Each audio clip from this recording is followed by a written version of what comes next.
Welcome back to my channel. Today, I have a story that will leave you shocked, angry, and most of all, speechless. Imagine this. Your own family member, someone who's serving their country, protecting the very freedoms we take for granted, comes back home only to find that their house has been taken away and sold without their knowledge. Sounds impossible, right? Well, that's exactly what happened to my brother. And let me tell you, the people responsible thought they could get away with it. They were wrong. If you love real-life stories of justice, betrayal, and sweet revenge, make sure to subscribe to the channel and hit that notification bell. You won't want to miss this one. Now, let's dive in. It all started with a phone call. I was sitting in my apartment, scrolling through emails, when my phone rang. It was my brother's number. My heart jumped a little because he was deployed overseas, and I hadn't heard from him in weeks. I answered immediately. "Hey, man, it's been forever. How are you?" I said, smiling. But the voice on the other end wasn't cheerful. It wasn't my brother's usual calm and confident tone. It was filled with panic. Pure panic. "They sold my house," he said. His voice was tight, like he was trying to keep it together. For a second, I thought I misheard him. "What do you mean they sold your house? Who? When?" "The HOA. I don't even know how. I just got an email saying my property has been auctioned off. I thought it was a mistake, but it's real. I don't own my house anymore." I felt like the air had been sucked out of the room. His house. The home he had worked his entire life for. The one he planned to return to after serving his country. Gone? No warning. No chance to stop it. Just gone? I clenched my jaw. "We're going to fix this. I don't care what it takes." I didn't know how yet. But one thing was for sure. Someone was going to pay. The moment I hung up, I went into full research mode. I needed to understand how this even happened.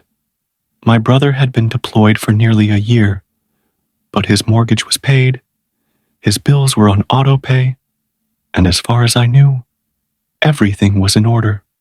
So, how did the HOA have the power to sell his home? I called him back, and we started digging through his emails. That's when we found it. A letter buried in a spam folder, sent months ago, from the Homeowners Association. The subject line was vague. "Urgent. HOA dues notification." "Did you see this?" I asked. "No. I never checked my spam folder," he admitted. The email stated that he was behind on his HOA fees. Just a few $100s. That was it. But instead of sending more notices, calling, or even waiting for him to return, the HOA had quietly filed a lien against his house, and since he wasn't around to contest it, they escalated it to foreclosure and sold his home at a ridiculously low auction price. I was furious. This wasn't just a mistake. This was theft. My brother's voice shook. "They stole my house over a couple $100? I took a deep breath, trying to stay calm for his sake. "Not for long. We're going to fight this." I wasn't sure how yet, but I knew one thing. This HOA messed with the wrong family. I wasn't about to let my brother lose his home without a fight. I started making calls, first to the HOA, then to a lawyer, and finally to the new owner of the house. And let me tell you, none of those conversations went well. First, I called the HOA office.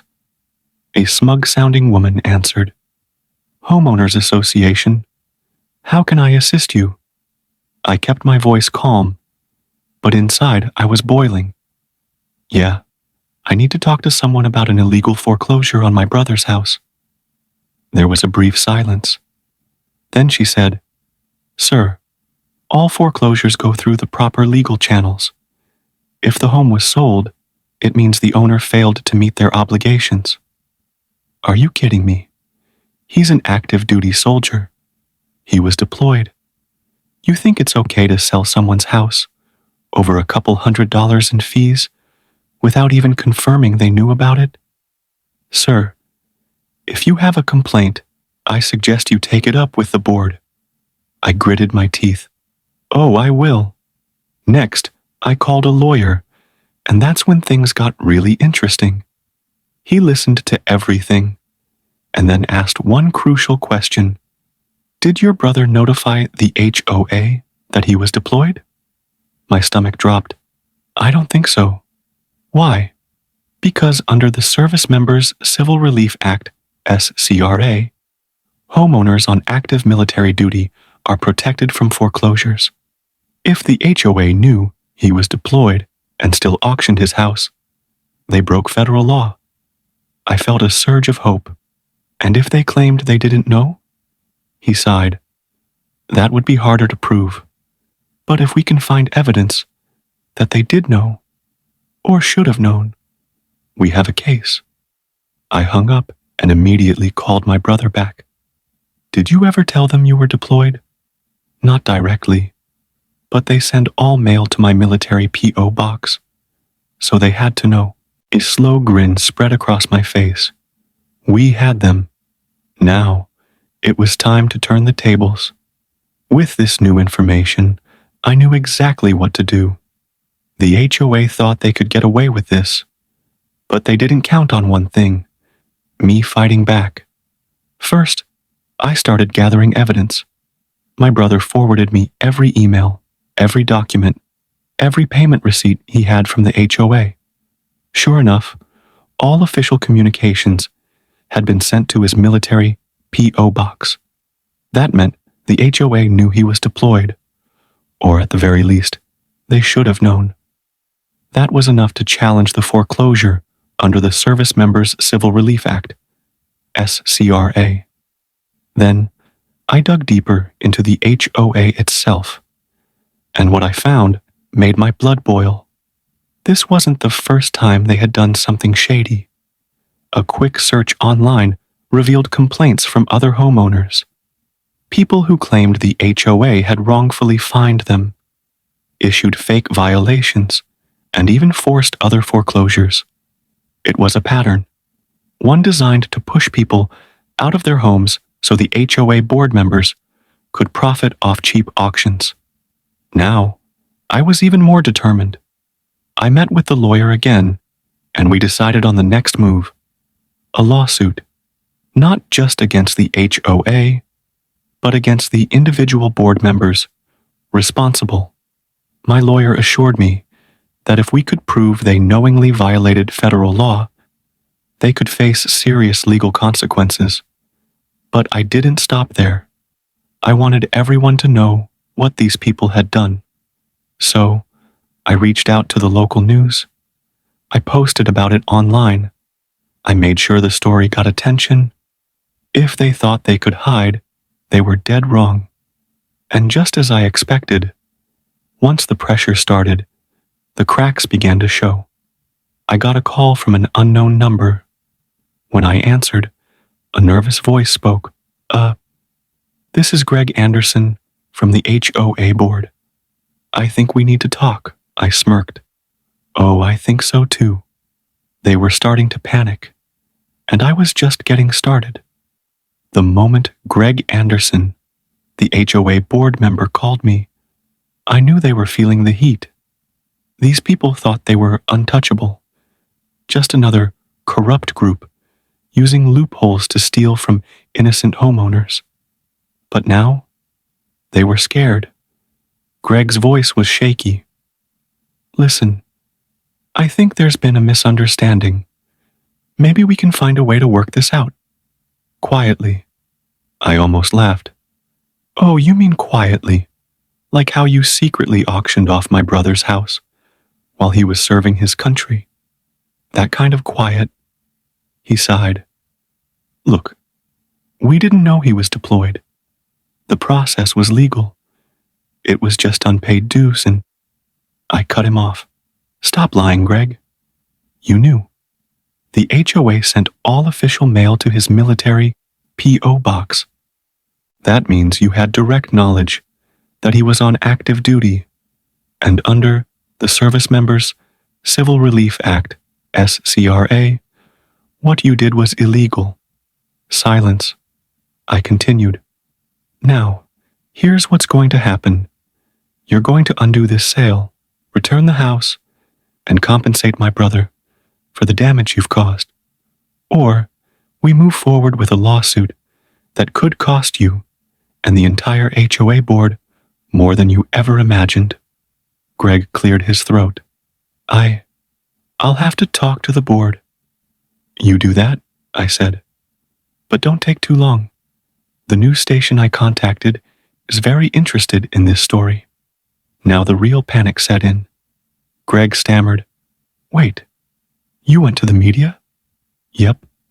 And I also filed complaints with the Attorney General, the Housing Authority, and a military legal group that defends service members' rights. So, Greg, I'd start working on a solution fast. I hung up, feeling something I hadn't felt since this nightmare started. Control. The HOA thought they could steal from the wrong person, but now they were running out of time. After my conversation with Greg, things escalated fast.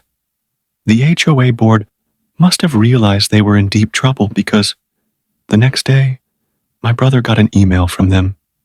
It was short and full of lies. We sincerely regret any confusion regarding the sale of your property. The foreclosure process was handled in accordance with all legal procedures, and unfortunately, we are unable to reverse the transaction at this time. However, we are willing to offer a settlement to resolve any disputes. A settlement. They thought they could throw a little money at my brother and make this go away. Not a chance. I immediately called my lawyer. He laughed when he read the email. This is textbook damage control. They're hoping you'll take the money and drop everything. Yeah, well, that's not happening, I said. We want the house back. That same day, the news story aired. Local reporters ran with it. Deployed soldiers' home stolen by HOA. People were furious. The community was outraged. The HOA's Facebook page was flooded with angry comments, calling them thieves, demanding justice. And then, more victims came forward. A woman emailed me saying the HOA had forced her elderly parents out of their home over a supposed missed payment that turned out to be an accounting error. Another man said they tried to foreclose on him over a broken fence rule, even though his fence wasn't broken. This wasn't just my brother's problem. This was a full-scale scam. Meanwhile, the HOA board was falling apart. Board members started resigning. Greg called again, sounding even more nervous than before. Listen, the board is reconsidering. We're trying to see if there's a way to return the house. I smirked. Now you want to play nice? Too late, Greg. We're taking this all the way. They weren't getting out of this, not without paying for what they did. At this point, the HOA was completely cornered. The news coverage, the public outrage, the flood of legal threats. It was all too much for them to handle. They wanted this nightmare to go away. But my brother and I, we weren't backing down. Then, we got a game-changing call. The Attorney General's office was officially investigating the HOA. Apparently, our complaint, combined with other homeowners' testimonies, was enough to trigger a legal review. This wasn't just about my brother anymore. It was about exposing the corruption in this entire organization. My lawyer advised us to stay firm and let the legal system do its job. But that didn't stop the HOA from trying one last dirty trick. Greg called me again. This time, his voice was desperate. Look, We're offering triple what your brother's house was sold for. Take the money, sign a non-disclosure agreement, and let's all move on." I almost laughed. "You seriously think we're going to let you off the hook? This isn't about money, Greg. This is about justice. You illegally stole a deployed soldier's home, and now you're going to face the consequences." Silence. Then Greg sighed. "If you refuse the offer, this could drag on in court for months, maybe years." I didn't hesitate. "Then we'll see you in court." And that was the moment they finally broke. Just 2 days later, my lawyer received an official notice. The HOA, under legal pressure, agreed to void the foreclosure and return my brother's home. Not only that, but they were also forced to pay damages for emotional distress and legal fees. We had won. But the real victory, the Attorney General's investigation didn't stop there. It turns out, this HOA had been involved in multiple fraudulent foreclosures. Within weeks, they were hit with a massive lawsuit. Board members faced personal lawsuits, financial penalties, and even potential criminal charges. Their little empire of greed, completely destroyed. But we weren't done just yet. There was one last thing I needed to do. With my brother's house officially returned, and the HOA in full collapse, I should have felt satisfied. But there was still one last thing I needed to do. I attended the next HOA board meeting. Oh yeah, they still tried to hold one. But this time, the room was packed with furious homeowners. News cameras were there. People who had lost their homes or been scammed by these crooks showed up, demanding answers. I walked right up to Greg Anderson, the same guy who had been trying to silence us. He looked exhausted, sweat dripping down his face as people shouted at him. "You look stressed, Greg," I said with a smirk. He sighed. "I don't know what you want from me." "I want you to know you lost," I said. "Not just my brother's case. Everything. You thought you could steal from good people and get away with it. Now the whole city knows what you did." Greg didn't even argue. He just shook his head and walked out. Later that week, he and the remaining board members officially resigned. The HOA was completely dismantled. And as for my brother, well, he finally got to return home, to his house, the one he rightfully owned. And this time, he didn't have to worry about anyone trying to take it away. Justice was served. The corrupt HOA was destroyed, and my brother got his home back. But more importantly, we exposed a system that had been preying on innocent homeowners for years. No one would ever trust them again. If you or someone you love is being wronged, fight back.